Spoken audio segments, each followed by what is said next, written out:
pangit yung panahon. So, for safety nyo rin naman yun. With the next month naman. Sa bagay, hindi na na golf kasi maulan ng August, no? Hindi siya advisor. Of course namin, since SM kasi, alam niyo naman magtrabaho SM, gusto lahat nandito. So, Meron ba? SM may pera.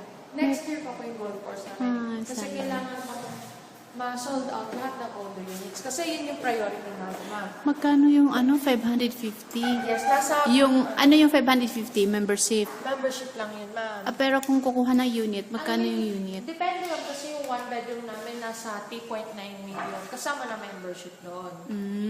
So, eto, Mahjong. Oh, really? So, marami ding nagano. Kaya lang wala naman Ito po silang... yung video kay natin. Meron Mahjong. yung video zero.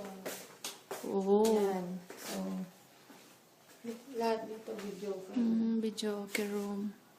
So, magagamit nila lahat yan. Yes. Pero dito, ma'am, meron na tayong minimal fee. Kasi for maintenance naman to.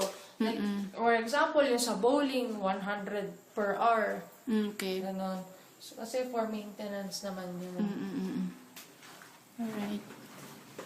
So, yung 500 pesos, yun yung per day nila. Yun yung entrance fee. Entrance fee. Per day. Per day. So, kung mag-stay sila dito ng 7 days, so 3,500 per head.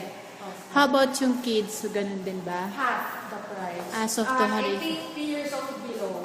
3 years old. Email ko lahat sa inyo ng details. Yeah, oh, yes, please. Kasi parang Ano po to? Lina Pulistico. Okay po. PA ba to, ma'am? PO. At yahoo.com. Here, ito po yung restaurant natin sa country club. Okay. So, restaurant. Lahat ng sinabi ko sa inyo, ma'am, lahat ng facilities, activities sa atin, nasa doon, nasa magazine na binigay ko sa inyo. Sa yung price computation, lahat binigay. Okay. So, it's complete. Plus, I'll send pa rin sa email para may soft copy. Oh, yeah. So, yung swimming pool natin sa 8906. Swimming pool. And then yung nasa baba na nun. That's a man-made lagoon. Okay. Ilalagay din either fishes or mini boat. Pero as of now, wala. Okay.